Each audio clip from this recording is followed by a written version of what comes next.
Business trip? You just work it remotely and you say you have a business trip. You're just trying to dodge housework, aren't you? It's not like that. I really have work to do. Don't talk back. Just listen to your husband. A year into my marriage with my husband, he never recognizes my freelance work. Worse yet, he verbally abuses me, treating me like a mere housekeeper.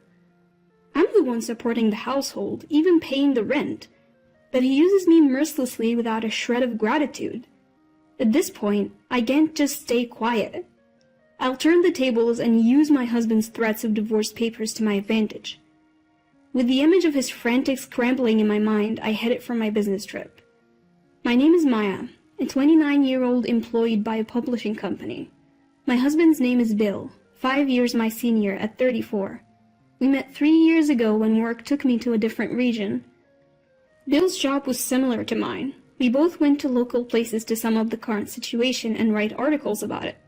We both worked in publishing, and with shared goals, we quickly clicked. We'd go on reporting trips together, and even after returning, would keep in regular contact. After 2 years of dating, he proposed. We didn't have a wedding ceremony, but we wore wedding dresses and tuxedos for photos, pledging our love in our own way. Post-marriage, we both moved into the condo where I have been living. Since there was extra space, the move went smoothly. Upon getting married, I thought about pursuing my dream of freelancing. Leaving my job would mean losing benefits, but I wanted to take the challenge on my own. About a week after the wedding, I decided to discuss this with Bill. I brought it up while we were having dinner together after work. "Hey Bill, I'm thinking of quitting my current job at the publishing house." "What? Why all of a sudden? Didn't you say you wanted to work harder?" "Yeah, I did, but I want to try freelancing." "Freelancing? You're going to become an independent reporter?" "Yes. I want to work freely without being constrained by the company's policies." I candidly shared my genuine feelings.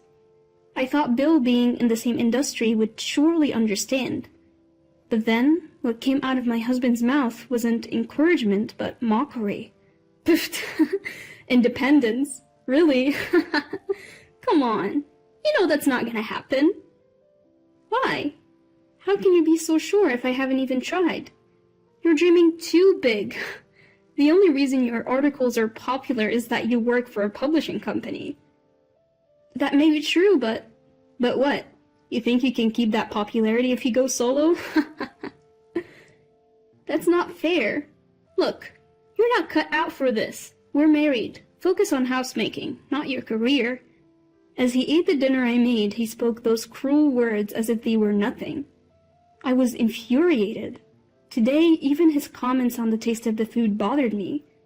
I tried to persuade him more than once, but he was unyielding.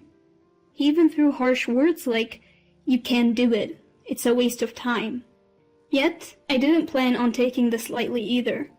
If I gave up on my dream now, I'd regret it for sure. So I ignored his words and decided to go for it. I submitted my resignation and ventured on a path as a freelance reporter. That night, after quitting my job without telling him, Bill erupted. "What the hell? Didn't I tell you not to quit?" "I'm sorry, but I just can't give up. What if this jeopardizes our finances? Can you take responsibility?" "Well, about that, enough. Listen, I'm only putting $1,000 a month into our expenses. If that's not enough, I'm not covering for you. Got it?" "I understand." I thought he would support my dream as partners should, but reality was much harsher. A rift formed between us, with the one person I needed support from the most rejecting me. Bill, why would he say such things? All I wanted was his support for my dream. Was it naive to expect complete understanding just because we're married? It's painful, but I can't give up my dream here. I have to succeed now more than ever because I chose to act against his will.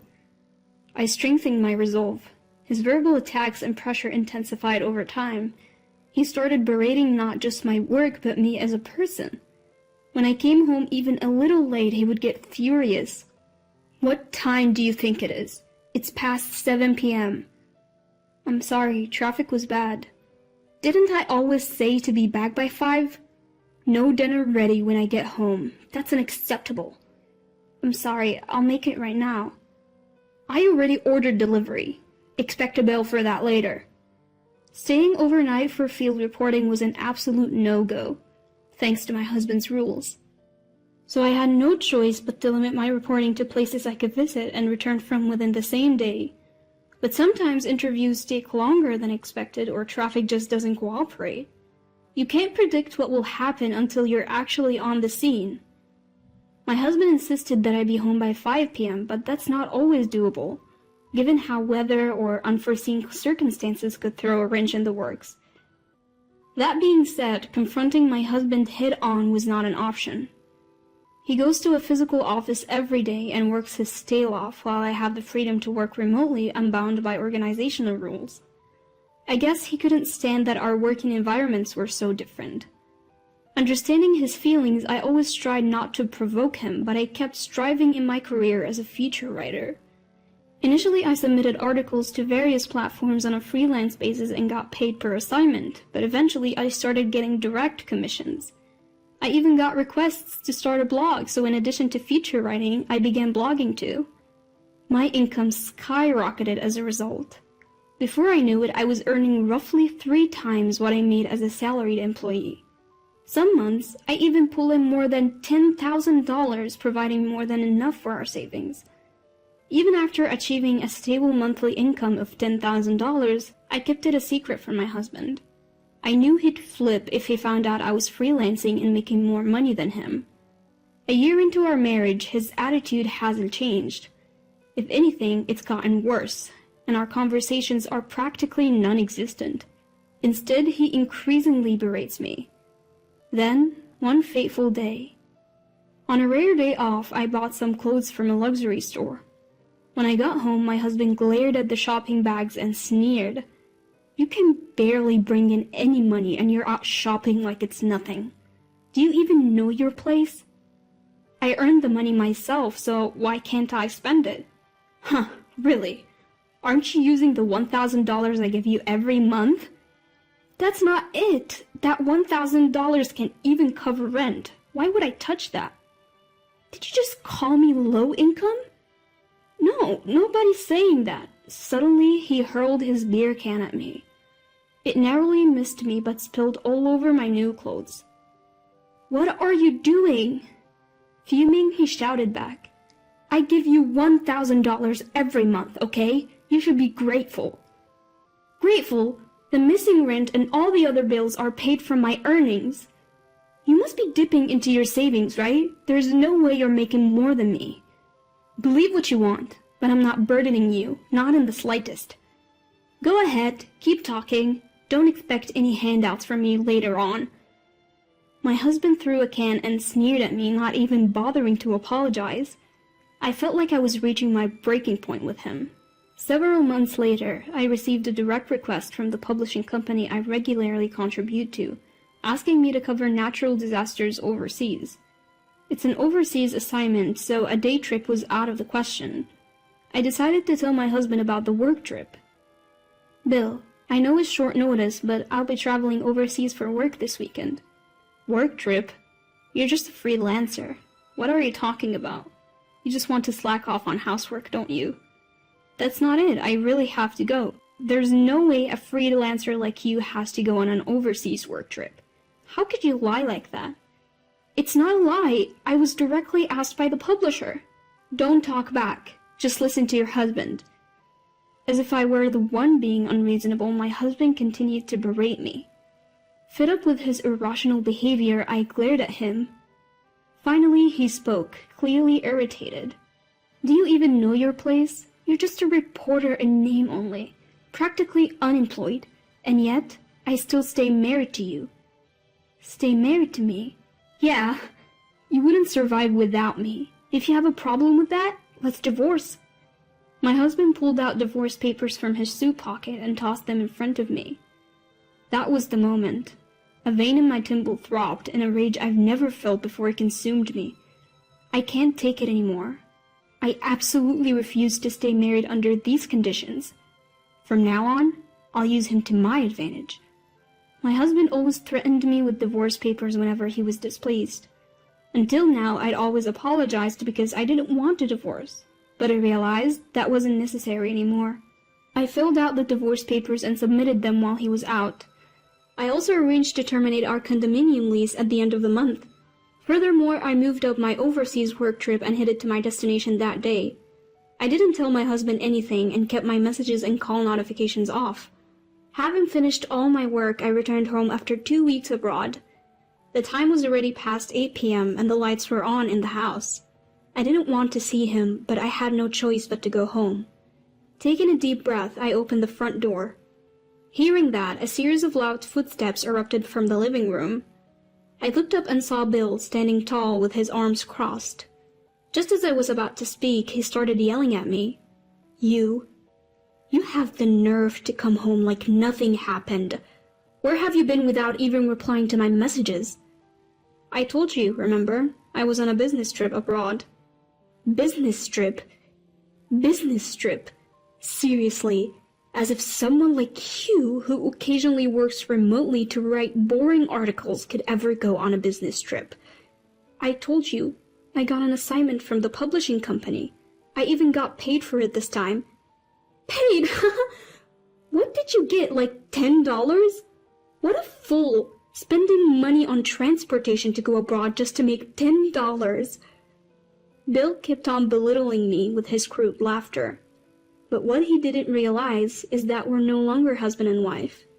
He's only able to act so high and mighty because he doesn't know, and his words no longer have any effect on me. Finally, I calmly said, "Do you enjoy putting people down like that?" "What? What are you talking about? If you feel belittled, it's your fault, isn't it?" "I haven't done anything to be looked down upon by you. In fact, I make about 5 times more than you do." 5 times? As if. That would mean you're making close to $10,000 a month. "Yes, that's correct." "What?" Faced with this unexpected truth, Bill's face twitched. He clearly couldn't stand the fact that I made more than he did. Fuming, he blurted out, "You've got to be kidding me, you're such a liar. I'm divorcing a wife who won't even do the housework." Panting heavily, Bill shoved new divorce papers in my direction. With a smile, I revealed the truth to him. Another new form for me to sign. "Yes, sign this quickly." "Don't worry, I already submitted the divorce papers 2 weeks ago." What are you talking about?"